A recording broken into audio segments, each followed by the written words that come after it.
안녕하십니까. 오늘 여러분들에게 소개해드릴 책은 2004년도 가톨릭 출판사에서 나온 니콜라 에르망 수사님의 하느님의 현존 연습이라는 책입니다.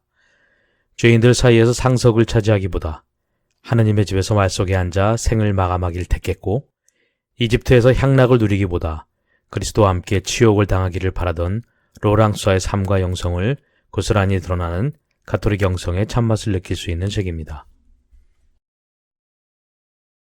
니콜라 에르망은 일명 부활의 로랑 형제라고 불리며 1614년 프랑스 로렌 지방의 르네빌 근처에 있는 작은 마을에서 태어났습니다. 30년 전쟁의 혼란 속에서 젊은 시절을 보낸 그는 1640년 26살의 나이에 맨발의 가르멜회 수도원에 들어갑니다. 신발 수선과 요리사, 포도주 배달 등 온갖 허드렛 일을 하면서도 한 번도 불평하지 않고 감사하는 마음으로 모든 일을 해나간 사람입니다. 일생을 평범한 가르멜의 평수사로 살면서도 끊임없는 하느님과의 친밀한 대화를 통해 많은 이들에게 감화를 주었으며 1691년 2월 12일 77의 나이로 세상을 떠났습니다. 이 책은 하느님의 현존 연습에서 핵심이 되는 영적 금원과 편지, 대화 등을 따로 뽑아 소책자로 엮은 것입니다. 하느님의 현존 연습은 준주성범, 신신생활 입문과 함께 신앙생활 필독서 3권 중에 하나로 꼽히는 명저임에도 생각보다 잘 알려지지 않은 저서로 로랑 수사가 평생을 통해 추구한 하느님 현존에 대한 끊임없는 의식과 성찰을 잘 보여줍니다. 로랑 수사는 하나님과의 친밀한 가운데도 여러 해 동안 신앙의 어두운 밤을 지나야 했고, 생애의 말년에는 낡아져가는 육신으로 인해 온갖 불편을 겪었지만 하나님의 현존 안에서 자신의 중심과 안식처를 발견하는 것은 내적 평화의 그윽한 기쁨이었습니다. 형제가 죽은 직후에 수집된 그의 단순한 어록은 수많은 반향을 일으켰으며 심지어 영국의 개신교도들 사이로 퍼져나가기도 했습니다. 그는 믿음을 통해 자신의 영혼 가운데 현존하시는 하나님을 볼 뿐 아니라 눈에 보이는 것, 주변에서 일어나는 모든 일 가운데서도 피조물을 넘어 창조주를 보았습니다. 메마른 겨울나무 한 그루를 통해 그는 하느님에 대해 너무나 숭고한 깨달음을 얻었으므로 그때의 인상은 40년이 지나도록 그의 영혼 속에서 생생하게 남아 있었습니다.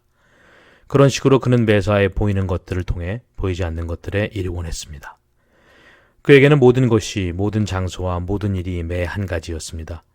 선한 형제는 언제나 어디서나 하느님을 보았으니 동료들이 샌달을 만들 때에나 공동체를 위해 기도할 때나 마찬가지였습니다.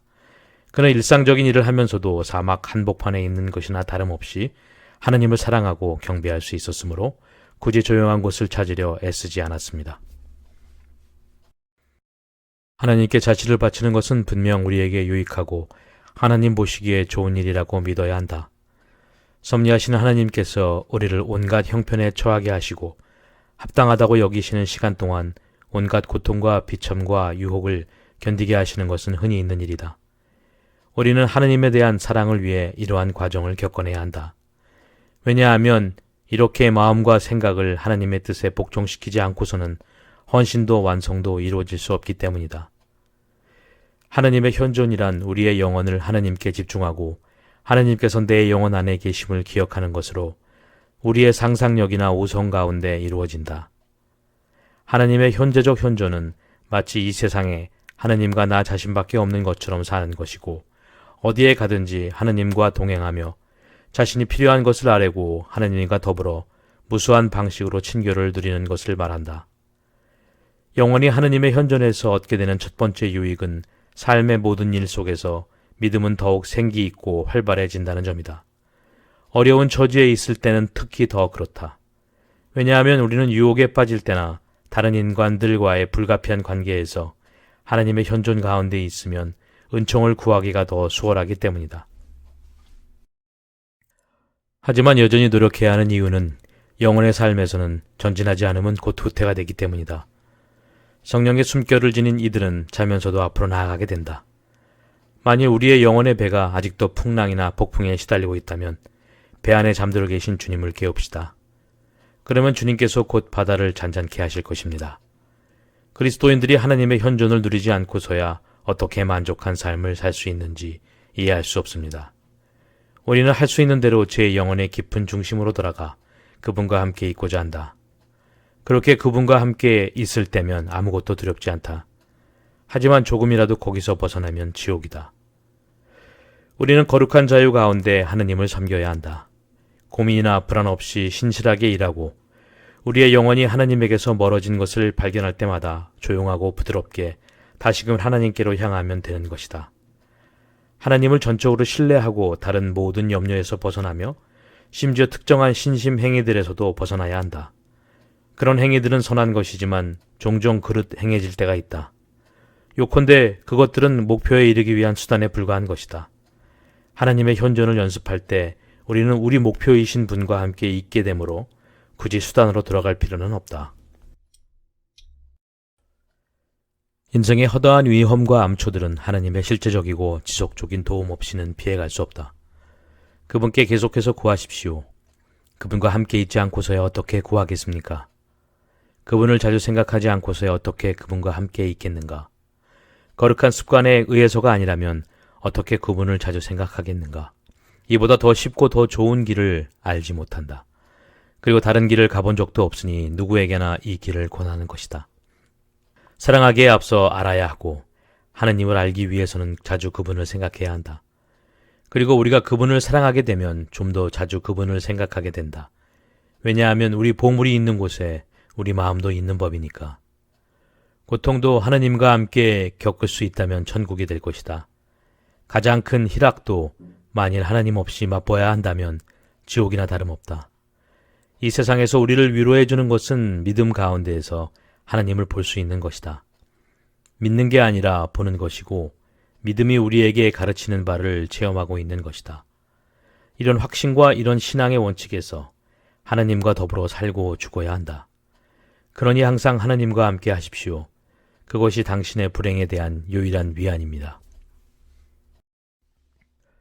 우리는 일상적인 면에서나 영적인 면에서나 하나님께 전적으로 그리고 순수한 헌신으로 자신을 드리고 그분께서 우리를 고난과 위로 중 어느 쪽으로 인도하시건 간에 그분의 뜻을 행하는 데서 만족을 누려야 한다. 진정으로 자신을 하나님께 내맡긴 자에게는 고난과 위로가 다르지 않다. 영원히 메마른 시절에도 믿음을 굳게 지켜야 할 것이고 그 메마름을 통해 하나님께서는 그분에 대한 우리의 사랑을 시험하신다. 이럴 때야말로 우리는 자신을 거듭 하나님께 드려야 하며 때로는 단 한 번의 헌신이 큰 진보를 가져오기도 한다. 하나님께서 주신 행복한 시절이 지나가면 고통과 시련을 겪을 차례가 오기도 한다. 그러나 근심하지 마라. 우리 자신은 아무것도 할 수 없으므로 하나님께서 그런 불행을 감당할 힘을 반드시 주시리라는 것을 알고 있기 때문이다. 하나님께서 우리로 하여금 그 일을 하게 하지 않으시면 우리는 그것을 할 수 없을 것이다. 하나님의 신속한 도움을 익히 알고 있으면 때로는 그것들이 다가오도록 내버려 두었다가 딱 알맞은 때에 하나님께 아뢰면 그것들은 즉시 사라져버린다. 이러한 체험을 바탕으로 외적인 일이 있을 때에도 미리부터 생각하지 않고 행동하기에 알맞은 시기를 기다렸다가 하나님께 아뢰면 하나님께서는 마치 거울에 비추듯이 그 순간 내가 해야 할 일이 무엇인지 분명히 보여주신다. 하나님께 나아가는 방법의 핵심은 하나님께 나아가는 데 도움이 되지 않는다고 여겨지는 모든 것을 단번에 포기하는 것이고 그분과의 끊임없는 대화, 단순하고 솔직한 대화에 익숙해지는 것이다. 그러기 위해서는 우리의 마음속 깊은 곳에 거하시는 하나님을 깨닫고 매 순간 그분께 나아가 도움을 구하기만 하면 된다. 우리의 성화는 우리 행위가 달라지는 것이 아니다. 우리가 평소에 자기 자신을 위해 하는 일을 이제는 하나님을 위해서 하는 것이다. 많은 사람들이 목표와 수단을 혼동한 나머지 인간적인 존경을 얻을 만한 특정한 일에만 집착하여 제대로 해내지도 못하는 것은 안쓰러운 일이다. 우리는 갖가지 우연들에 시달린다. 우리의 건강이나 기질, 몸과 마음의 성향들은 한결같지 못하다. 우리는 하나님께서 우리 안팎의 무수한 고통과 고역을 통해 낮추고자 하시는 사람들이다. 그런 사실들을 깨달은 마당에 우리에게 고통과 유혹과 반대와 이웃과의 갈등이 닥친들 놀랄 게 무엇이겠는가. 오히려 우리는 기꺼이 그런 일들에 복종하여 하나님께서 원하시는 한 그것들을 기꺼이 우리 자신에게 유익한 일들로서 받아들여야 한다. 하나님의 현존이란 이성과 언변보다 마음과 사랑으로 지켜나가야 하는 것이어서 하나님의 길에서 생각이란 별 가치가 없으며 사랑이 전부일 뿐이다. 사람들은 하나님을 사랑하기 위한 방법을 찾는다. 그리고 내가 알지 못하는 온갖 연습을 통해 그 목표에 이르고자 한다. 수많은 방법을 써가며 하나님의 현존 안에 머무려고 고생을 한다. 그보다는 모든 일을 하나님의 사랑을 위해 한다는 것이 더 빠르고 고든 일이 아니겠는가. 자신이 처한 위치에서 해야 할 일은 모든 일을 해가며 마음으로 하나님과 동행함으로써 우리 안에 그분의 현존을 유지하면 되니 전혀 어려울 것이 없다. 그저 하나님 앞으로 나아가면 되는 것이다. 우리는 오로지 하나님 한 분을 위해 만들어졌다. 그러므로 그분은 우리가 그분만을 생각하기 위해 우리 자신을 버리는 것을 나쁘게 보실 리가 없다. 우리는 그분 안에서 자신의 부족한 점을 더 잘 볼 수 있다. 우리 자신을 아무리 들여다보아도 소용이 없다. 완전성의 추구라는 미명하에 우리를 아직도 자신에게로 붙들어매어 하나님께로 가는 것을 방해하는 것은 자기의 잔재일 뿐이다. 하나님께 나아가는 유일한 수단은 모든 일을 그분에 대한 사랑을 위해 하는 것이므로 어떤 일을 하든 하나님을 위해 하기만 한다면 마찬가지이다. 우리가 바라보아야 하는 것은 일 자체가 아니라 하느님이다. 일이 자신의 천성에 맞지 않으면 않을수록 그 일을 하나님께 바치게끔 하는 사랑에는 수고가 따른다는 것을 알고 있어야 한다. 그러므로 하나님께 드리는 봉헌의 값어치는 일 자체에 달린 것이 아니다. 하나님께서는 아무것도 부족하거나 필요한 것이 없으시므로 우리가 하는 일에서 사랑밖에 보시지 않는다. 모든 사람은 하나님께 경배하고 그분을 사랑하는 것이 마땅하다. 그리고 이 두 가지 큰 의무를 완수하기 위해서는 마치 어머니가 끊임없이 도와주지 않으면 살아나갈 수 없는 어린아이들과 같이 매 순간 하느님을 향하는 마음으로 그분과 연결되어 있어야만 한다. 세상사들은 이 임무를 행하지 않기 위한 변명이 될 수 없다. 하느님께서는 도처에 계시며 어디에서나 그분께 아뢰 수 있으니 수천 가지 방식으로 자기 마음을 그분께 아뢰 수 있다. 약간의 사랑만 있다면 전혀 어려운 일이 아니다.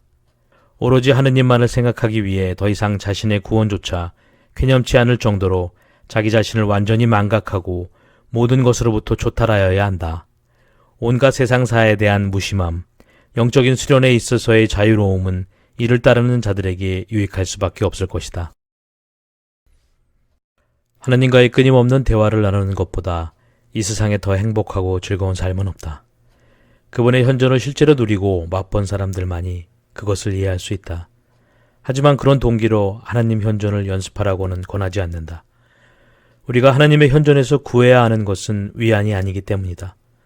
사랑의 동기에서 하나님께서 그것을 원하시기 때문에 그렇게 하자는 것이다.